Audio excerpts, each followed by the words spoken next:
Hello student, स्वागत है आप सभी का एक बार फिर से हमारे इस लर्निंग प्लेटफॉर्म बीएससी बायो वाला में।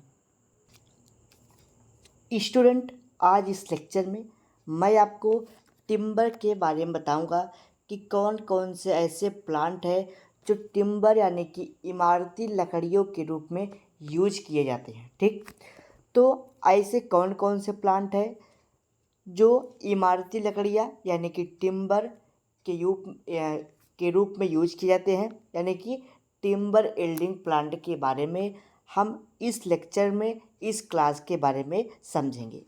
जो हमारी प्रीवियस क्लास थी उसमें मैंने आपको फाइबर के बारे में बताया, कौन कौन से प्लांट हैं जिनसे हमें फाइबर प्राप्त होता है। आज उसी सीरीज को कंटिन्यू करते हुए हम आपको टिम्बर एल्डिंग प्लांट के बारे में बताएंगे। तो टिम्बर यानी कि जो इमारती लकड़ियाँ होती हैं वो किससे प्राप्त होती हैं? लकड़ियों से, यानी कि वुड से प्राप्त होता है। ठीक, अब बात करते हैं कि वुड क्या होता है। पहले वो समझ लेते हैं वुड क्या होता है। ठीक, जैसे कोई भी प्लांट हुआ, उसका जो स्टेम होता है उसको हम लोग वुड के रूप में यूज करते हैं। बट प्लांट के स्टेम का कौन सा पार्ट हम लोग वुड के रूप में यूज करते हैं, उसी के बारे में यानी कि वुड के बारे में हम लोग पहले समझेंगे कि वुड क्या होता है। फिर आपको हम टिम्बर एल्डिंग प्लांट के बारे में बताएंगे कि कौन कौन से प्लांट हैं जिनका हम लोग टिम्बर के रूप में यूज करते हैं, इमारती लकड़ियों के रूप में यूज करते हैं। जैसे उसमें मैं आपको सागौन के बारे में बताऊंगा कि सागौन क्या होता है, किस प्रकार से उसका हम लोग टिम्बर के रूप में यूज करते, इमारती लकड़ियों के रूप में करते हैं।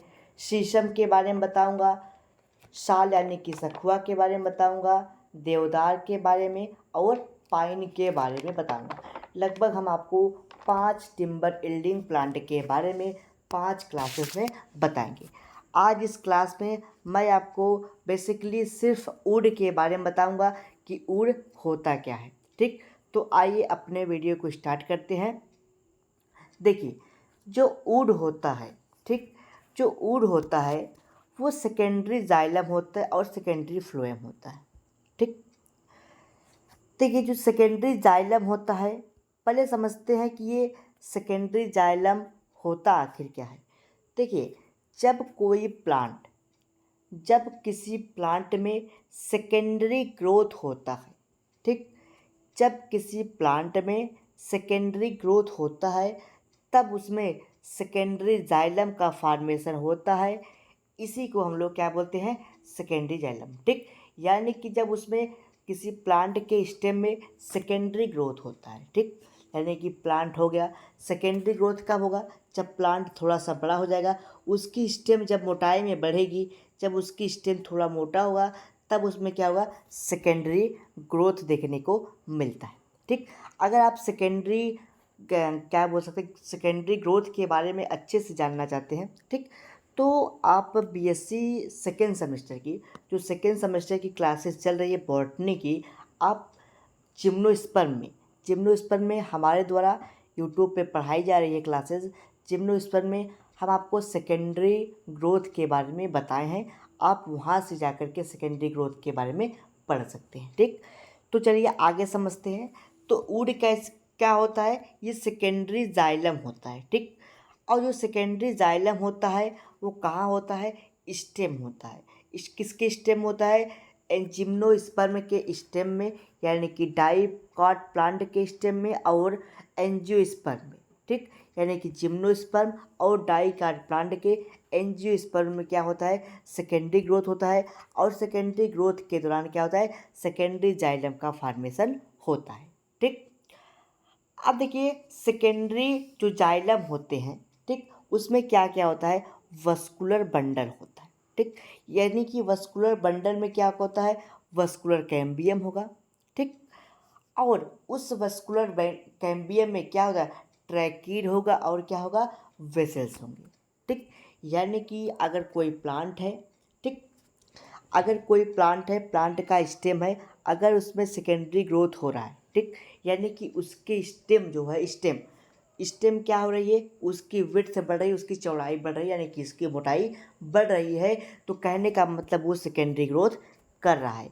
तो ये शो कर रहा है कि उस प्लांट में सेकेंडरी ग्रोथ हो रहा है। अब सपोज करिए ये कोई एंजियोस्पर्मिक या फिर मान लीजिए आप जिम्नोस्पर्मिक प्लांट है, हम उसके स्टेम की बात कर रहे हैं, ठीक। अब ये स्टेम क्या करेगा, सेकेंडरी ग्रोथ कर रहा है। अब ये जब सेकेंडरी ग्रोथ करेगा, ठीक, तब इसमें वस्कुलर बंडल का फॉर्मेशन होगा। जब तक वस्कुलर बंडल नहीं बनेगा तब तक सेकेंडरी जाइलम सेकेंडरी फ्लोएम नहीं बनेगा, ठीक। सेकेंडरी जाइलम सेकेंडरी फ्लोएम ये सब सारी चीज़ें मैंने आपको पीएससी सेकेंड सेमेस्टर में पढ़ाया हुआ है और क्लासेस चल रही है, आप जा कर के ज़रूर से देख लीजिएगा, ठीक। अब देखिए सपोज करिए मैंने बताया कि, ठीक, मैंने आपको बताया कि जो सेकेंडरी जाइलम है, ठीक, सेकेंडरी जाइलम सेकेंडरी फ्लोएम कब बनेगा, जब आपका प्लांट मेच्योर होगा थोड़ा, ठीक, मेच्योर होगा, उसका जो स्टेम है वो चौड़ा होगा, विड्थ उसकी बढ़ेगी, ठीक। तो उसमें क्या होगा, वस्कुलर बंडल का फॉर्मेशन होगा जिसको हम लोग वस्कुलर कैम्बियम बोलते हैं। अब उस वस्कुलर कैम्बियम में क्या होगा, जाइलम होगा और फ्लोएम होगा, ठीक। सपोज करिए ये क्या है, आपका वस्कुलर बंडल है, ठीक। क्या है, वस्कुलर बंडल कुछ इस तरीके से हम लोग बना रहे हैं, ये, ठीक। अब ये मैंने वस्कुलर बंडल बना दिया, ठीक है, ऐसे बनता है, ठीक। अब यहाँ पे क्या होगा, फ्लोएम होगा, ठीक। यहाँ पे क्या होगा, जाइलम होगा, ठीक। उसके बाद क्या होगा, ट्रैकीड होंगे और वेसल्स होंगे। देखिए जिस प्लांट में ट्रैकीड, क्या, ट्रैकीड प्रेजेंट होगा, ठीक, क्या प्रेजेंट होगा, ट्रैकीड प्रेजेंट होगा, उसको हम लोग कहते हैं ओरस, ठीक, ठीक। यानी कि कुछ प्लांट, सॉरी, ट्रैकीड हर प्लांट में होगा। ऐसे प्लांट जिसमें जिसमें वेसल्स क्या होगा, प्रेजेंट होगा, ठीक, वेसल्स क्या होंगे, प्रेजेंट होंगे, उसको हम लोग पोरस कहते हैं, ठीक। पहले इतनी बात को समझिए, ऐसे प्लांट जिसमें वेसल्स क्या हो, वेसल्स प्रेजेंट हो, उसको हम लोग पोरस कहते हैं। जिसमें प्लांट क्या, प्लांट में वेसल्स एब्सेंट होता है, वेसल्स प्रेजेंट नहीं होता है, उसको हम लोग नॉन पोरस कहते हैं, ठीक। तो पोरस हम लोग किसको कहेंगे, जिसके वस्कुलर बंडल में क्या प्रेजेंट हो, वेसल्स प्रेजेंट हो, उसको पोरस, जिसमें नहीं प्रेजेंट होता है उसको नॉन पोरस कहते हैं, ठीक। अगर नॉन पोरस है तो उसमें वेसल्स एब्सेंट होगा, ठीक। अगर पोरस है तो वेसल्स पाया जाएगा, ठीक। अब बात करते हैं कि कौन कौन से प्लांट हैं जिसमें वेसल्स पाया जाता है, ठीक। तो मैंने बताया कि जो वैस्कुलर बंडल है उसकी कैम्बियम है कि नहीं है, उसके आधार पे जो प्लांट है उसको पोरस और नॉन पोरस में बताया गया, ठीक। तो ऐसे प्लांट जिसमें, ठीक, यानी कि इसमें जिम्नोस्पर्मिक प्लांट आते हैं, ठीक, यानी कि the gymnospermic plant do not contain, जो जिम्नोस्पर्मिक प्लांट होते हैं, मैंने यही बताया कि ऐसे प्लांट जिसमें क्या होते हैं, वेसल्स नहीं होते हैं, उसको हम लोग नॉन पोरस कहते हैं। अब वो नॉन पोरस में कौन सा आता है, आपका जिम्नोस्पर्मिक प्लांट, यानी कि जिम्नोस्पर्मिक प्लांट में वेसल्स क्या होते हैं, एब्सेंट होता है। तो all the gymnospermic plant are non porous, ठीक। तो सभी जो जिम्नोस्पर्मिक प्लांट होते हैं वो नॉन पोरस होते हैं, क्यों, क्योंकि उसमें वेसल्स नहीं पाए जाते हैं, ठीक। तो इसमें कौन कौन से प्लांट आते हैं, आपका पाइनस, देवदार और साइकस का, ठीक। पोरस क्या होते हैं, ऐसे प्लांट, ठीक, ऐसे प्लांट जिसमें वेसल्स क्या हो, वेसल्स पाया जाए, वेसल्स प्रेजेंट हो, ठीक, वेसल्स का बना हो, उसको हम लोग कहते हैं पोरस, ठीक। पोरस ऊड कहते हैं, ठीक। यानी कि ऊड को दो पार्ट में बांटा गया, ऊड दो प्रकार का हो गया आपका, एक नॉन पोरस ऊड और पोरस ऊड। ऐसा ऊड, ऐसी लकड़ियाँ जिसमें वेसल्स पाया जाए उसको पोरस कहते हैं, जिसमें नहीं पाया जाता है उसको नॉन पोरस कहते हैं। नॉन पोरस में जिम्नोस्पर्मिक प्लांट आते हैं, जिम्नोस्पर्मिक जैसे आपका पाइनस, देवदार और साइकस। और ऐसे प्लांट जिसमें, ऐसी लकड़ियाँ जिसमें क्या हो, वेसल्स हो, उसको हम लोग क्या कहते हैं, पोरस कहते हैं, जैसे मैंगो, टीक और शीशम। मैंगो मैंगो यानी कि आम की लकड़ियाँ, टीक सागवान की लकड़ियाँ और शीशम की लकड़ी, ये सब क्या है, पोरस वुड है, क्यों, क्योंकि इसमें वेसल्स पाए जाते हैं, ठीक। आगे समझते हैं डिस्ट्रीब्यूशन ऑफ वेसल्स। वेसल्स किस प्रकार से प्रेजेंट है, ठीक। यानी कि अगर कोई प्लांट है, ठीक, अगर वो सेकेंडरी ग्रोथ कर रहा है तो उसमें जो वेसल्स है वो किस प्रकार से प्रेजेंट है, वो क्या शो करता है, उसके ग्रोथ को शो करता है, ठीक। अगर आपका जो है कि प्लांट रिंग के रूप में है, ठीक, यानी कि एक सर्कल के रूप में है, ठीक, तब वो कैसे हैं, वो आपके एक उसका एक डिस्ट्रीब्यूशन है, यानी कि वो आपस में एक रिंग के रूप में हो सकते हैं जो आपके वेसल्स हैं। वेसल्स एक रिंग के रूप में हो सकते हैं या फिर वो डिस्ट्रीब्यूट हो सकते हैं, डिफ्यूज हो सकते हैं, कहीं भी प्रेजेंट हो सकते हैं, ठीक। तो यानी कि वो रिंग में भी हो सकते हैं और वो कहीं भी प्रेजेंट हो सकते हैं, ठीक। तो ये दो प्रकार के होते हैं, ठीक। यानी कि वेसल्स के प्रेजेंट में, ठीक, वेसल्स के प्रेजेंट के और एब्सेंस के हिसाब से, सपोज करिए on the basis of arrangement of vessel, vessel किस प्रकार से प्रेजेंट है, अरेंजमेंट है, उसके आधार पे जो आपका पोरस वुड है, जो पोरस वुड है यानी कि जिसमें वेसल्स है, तो वेसल वो किस प्रकार से अरेंजमेंट है, वो दो टाइप के होती हैं, ठीक। यानी कि अरेंजमेंट ऑफ वेसल कहाँ पे, वुड में, तो पोरस कितने टाइप के हो गए, दो टाइप के, ठीक। तो मैंने ये बताया आपको अभी तक जो आपका पोरस वुड है यानी कि जो एंजियोस्पर्मिक वुड होते हैं वो कैसे होते हैं, वेसल्स होते हैं, उसमें वेसल्स पाए जाते हैं, इसलिए उसको हम लोग पोरस कहते हैं। जिससे मैंगो टिक शीशम बताया, इतनी बात समझ में आई।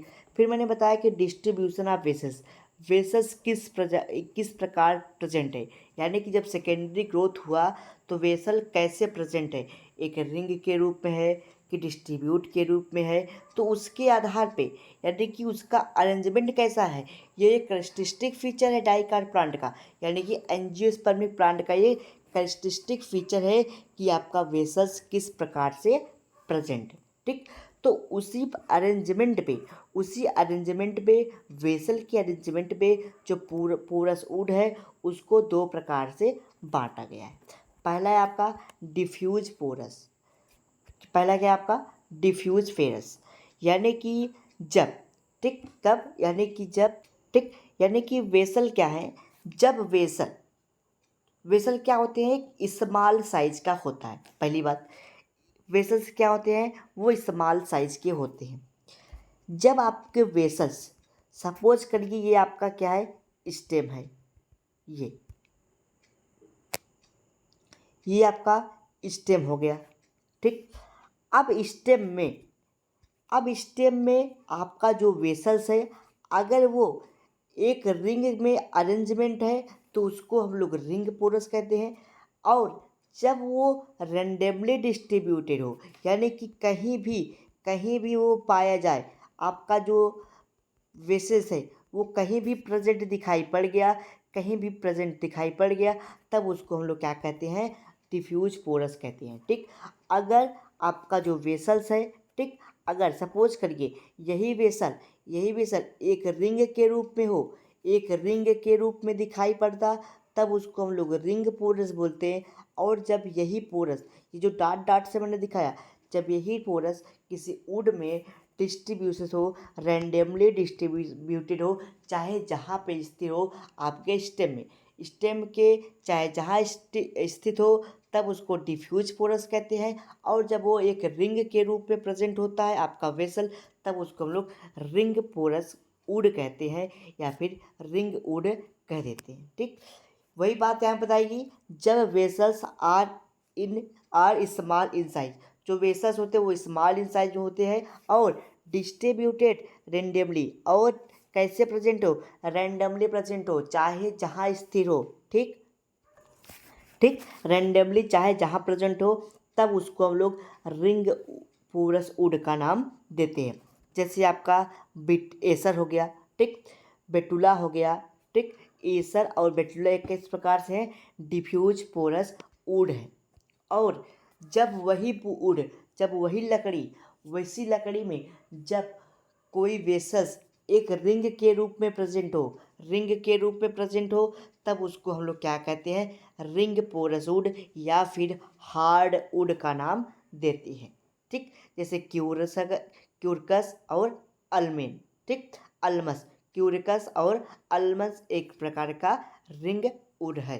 ठीक, अब एक और टर्मिनोलॉजी आपको बता देते हैं, स्प्रिंग वुड होता है और एटम एटम वुड क्या होता है। ठीक, स्प्रिंग वुड और एटम वुड जो होते हैं, वुड होते हैं, ठीक, ये क्या होते हैं ये आप लोग एक बार समझ लीजिए। अब हाँ, बात करते हैं स्प्रिंग वुड और ऑटम वुड की। देखिए, जो सेकेंडरी जाइलम होता है जिसको हम लोग क्या कहते हैं, वुड कहते हैं, लकड़ी बोलते हैं। जब ये वुड यानी कि सेकेंडरी जाइलम का फॉर्मेशन विंटर सीजन में हो, यानी कि एटम सीजन में हो, ठीक, ऑटम सीजन में हो, ठीक, तब इसको हम लोग क्या कहते हैं, इसको हम लोग ऑटम वुड का नाम देते हैं, या फिर हम लोग किसी को स्प्रिंग वुड या फिर लेट वुड का नाम देते हैं। ठीक, यानी कि जब सेकेंडरी जाइलम का फॉर्मेशन कब हो, विंटर सीजन में, ठीक, पतझड़ के मौसम में हो या फिर बसंत के मौसम में हो, तब उसको हम लोग क्या कहते हैं, तब उसको हम लोग कहते हैं स्प्रिंग वुड या फिर ऑटम वुड।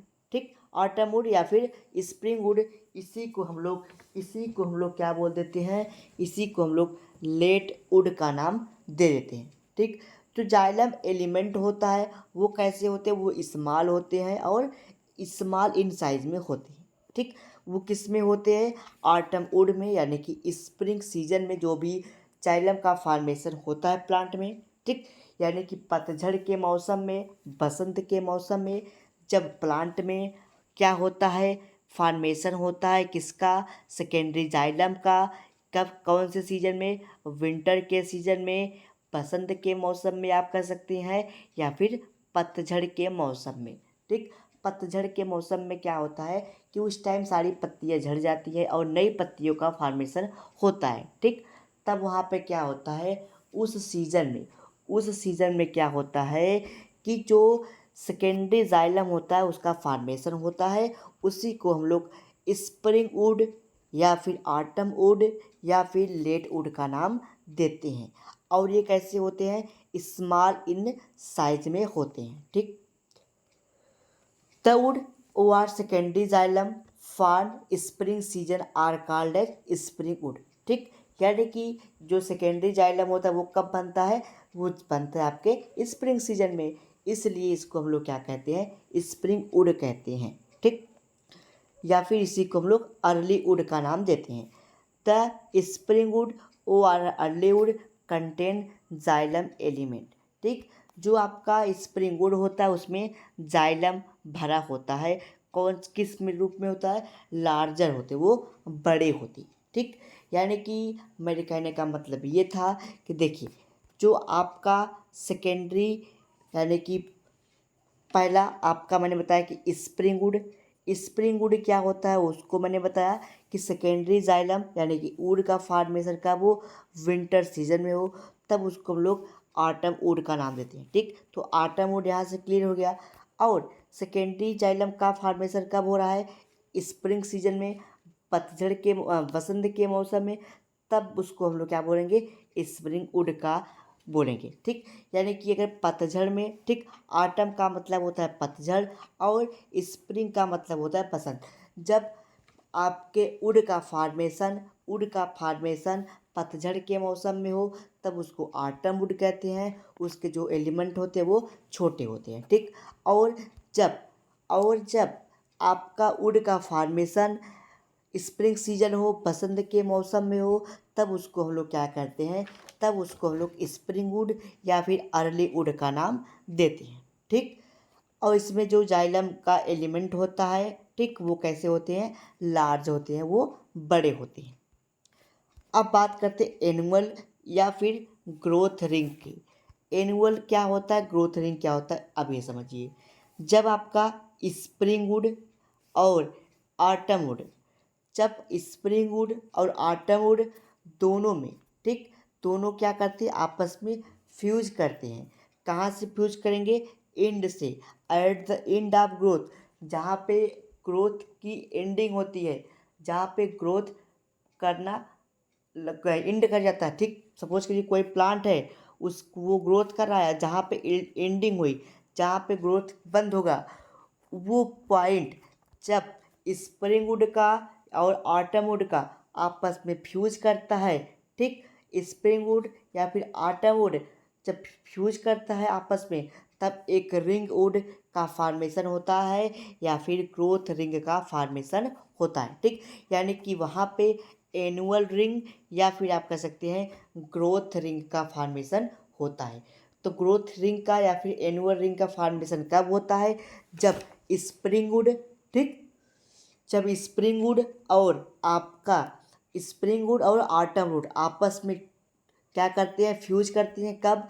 एंड में, ग्रोथ ऑफ एंड में, यानी कि जब एंड में, यानी कि जहाँ पे ग्रोथ की एंडिंग होती है, जब वहाँ से दोनों आपस में फ्यूज करते हैं, तब क्या होता है, एनुअल रिंग या फिर कह सकते हैं आपकी ग्रोथ रिंग का फॉर्मेशन होता है, ठीक।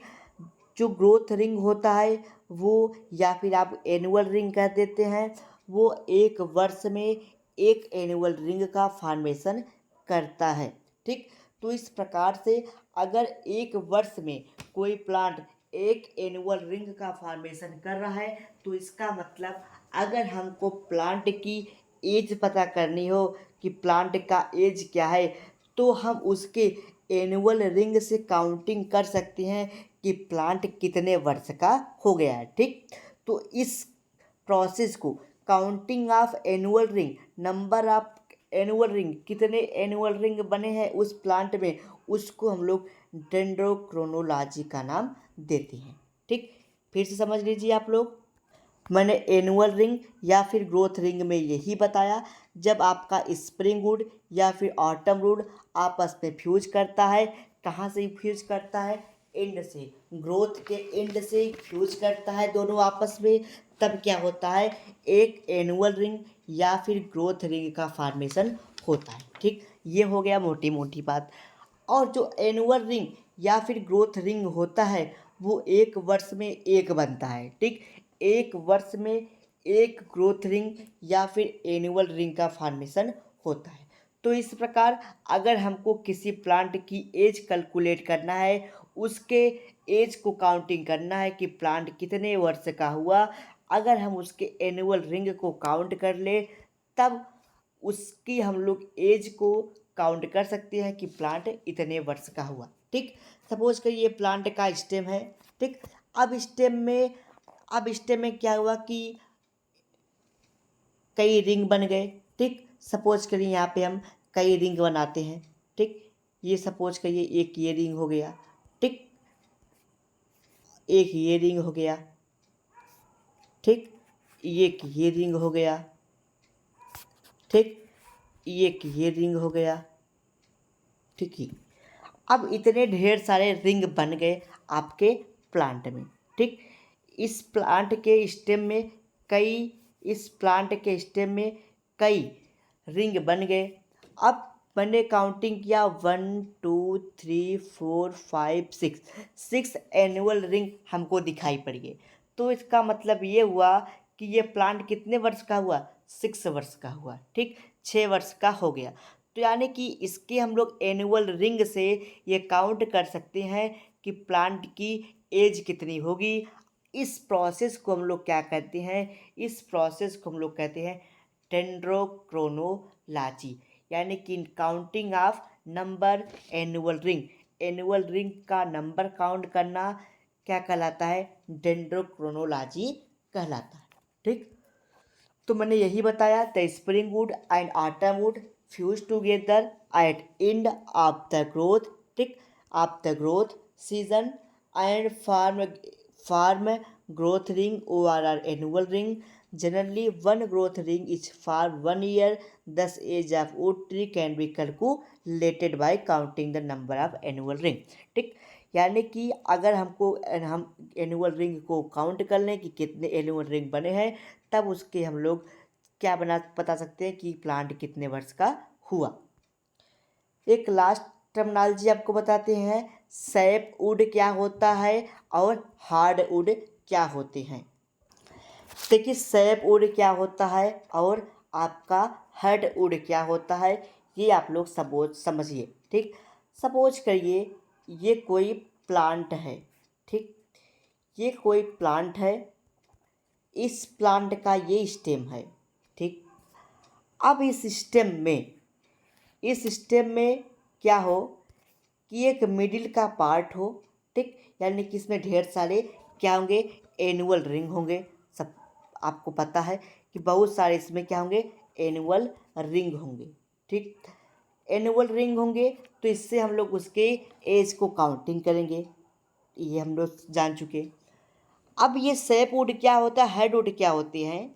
देखिए, जब किसी प्लांट में, ठीक, जब किसी प्लांट के मिडिल पार्ट में, ठीक, मिडिल पार्ट में एक डार्क कलर का, ठीक, डार्क ब्राउन कलर का, ठीक, डार्क कलर हो, कैसा हो, ब्राउन कलर का दिखाई पड़े, ठीक। जब आप प्लांट के स्टेम को काटेंगे तब उसमें क्या होता है कि जो प्लांट के पेरीफेरी साइड में होता है, ठीक। प्लांट के पेरीफेरी साइड का मतलब, प्लांट के पेरीसाइड का मतलब यही है कि ये जो एनुअल रिंग बना, ठीक, क्या बना, एनुअल रिंग बना। इस एनुअल रिंग के, ठीक, ये एक एनुअल रिंग बन गया। अब इस एनुअल रिंग में के सेंट्रल पार्ट में, ठीक, ये सेंट्रल पार्ट कौन सा है, ब्लैक वाला। सपोज करिए ये जो सेंट्रल पार्ट है वो ब्लैक वाला है, यानी कि इसको हम लोग क्या कहेंगे, ये डार्क कलर का है, गाढ़े ब्राउन कलर का है, ठीक। अब ये डार्क ब्राउन कलर जो है, ये जो ब्लैक कलर से दिखाई पड़ गया है, इसको हम लोग क्या बोलते हैं, हार्ड वुड बोलेंगे, ठीक। इसको हम लोग क्या बोलेंगे, हार्ड वुड बोलेंगे, ठीक। ये क्या है, जो आपका बीच का पोर्शन दिख रहा है ये कैसा है, ये हार्ड है, ठीक, डार्क है, ब्राउन है, हार्ड कलर का है, ठीक।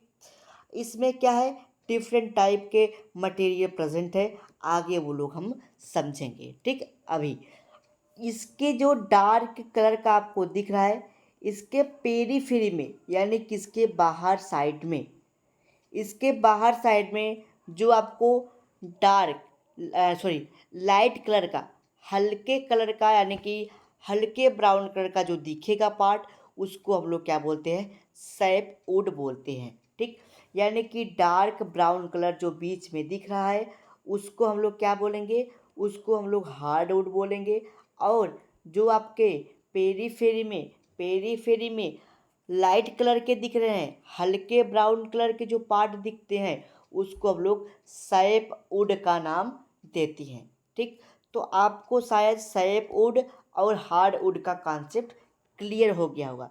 कहने का मतलब जो सेंट्रल पार्ट होता है, पेरी यानी कि सेंटर का पार्ट जो डार्क इन ब्राउन कलर का होता है, जो गाढ़े ब्राउन कलर का होता है, उसको हम लोग क्या बोलते हैं, उसको हम लोग बोलते हैं हार्ड वुड, ठीक। उसको हार्ड वुड का नाम देते हैं।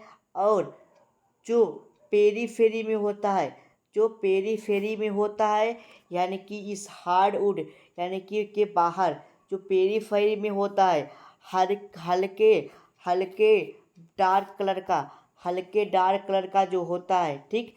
कैसे होते वो, हल्के डार्क कलर के होते हैं, उसको हम लोग क्या बोलते हैं, उसको हम लोग सैप वुड का नाम देते हैं, ठीक। यानी कि जो ये पार्ट आपको दिख रहा है ये कैसा है, ये सैप वुड है, ठीक। ये जो येलो कलर का हम दिखा रहे हैं ये सैप वुड है, और जो बीच में है वो क्या है, हार्ड वुड है, ठीक। यानी कि सेंटर पार्ट में वो कैसा होता है, डार्क कलर का होता है, उसको हम लोग हार्ड वुड कहते हैं। और जो उस डार्क वुड के पेरीफेरी साइड में होता है उसको हम लोग सैप वुड कहते हैं, ठीक। इतनी बात हो गई। अब देखिए जो आपका हार्ड वुड होता है, सॉरी जो आपका सैप वुड होता है, वे क्या करते हैं, वो वाटर और मिनरल्स का कंडक्शन करते हैं। कहाँ करते हैं, SAP would say hard would की तरफ, ठीक। SAP would say hard would की तरफ कहते हैं वाटर का कंडक्शन, यानी कि वाटर को कहाँ तक, कहाँ से कहाँ ले जाते हैं, SAP would say hard would की तरफ, ठीक। तो ये कैसे होते हैं, ये आपके हल्के लाइट कलर के होते हैं, ठीक। तो मैं यहाँ पे यही जानना था आपको। द पेरीफेरल जो लाइट कलर का पोर्शन होता है वुड स्टेम में, उसको हम लोग सैपवुड या फिर अल्बर्नम वुड कहते हैं। ठीक, अल्बर्नम वुड कहते हैं। ये क्या करते हैं, वाटर और मिनरल्स का कंडक्शन करते हैं, इसको हम लोग सैपवुड का नाम देते हैं।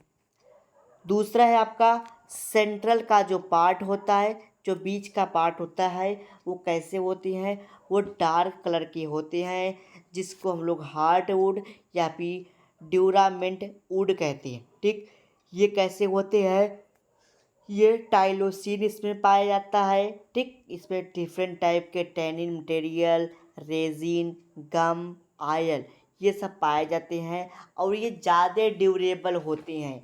ज़्यादा ड्यूरेबल का मतलब क्या हुआ, ज़्यादा ड्यूरेबल का, मोर ड्यूरेबल का मतलब क्या हुआ, मोर ड्यूरेबल का मतलब ये हुआ जैसे किसी प्लांट का, ठीक, अगर आप हार्डवुड का कोई इमारती लकड़ी बनवाते हैं, किसी भी लकड़ी का, लाइक विंडो बनवाते हैं, खिड़की बनवाते हैं, दरवाज़ा बनवाते हैं, डोर जिसको बोलते हैं, या फिर कोई भी टेबल बनवाते हैं, आप बेड बनवाते हैं, कुछ भी बनवाते हैं, अगर उस वुड का, यानी कि जो डार्क ब्राउन कलर का है, जो एकदम अच्छी क्वालिटी का वुड है, अगर आप उसका कोई भी इमारती लकड़ी यानी कि टिम्बर का प्रोडक्ट बनवा रहे हैं, इमारती लकड़ियाँ बनवा रहे हैं, इमारती लकड़ियों से कोई फर्नीचर का फॉर्मेशन आप करवा रहे हैं, तो वो ज़्यादा ड्यूरेबल होगा, यानी कि ज़्यादा टिकाऊ होगा। क्यों, क्योंकि उसमें रेजिन, गम और आयल्स, डिफरेंट टाइप के टैनिन, रेजिन्स, आयल और गम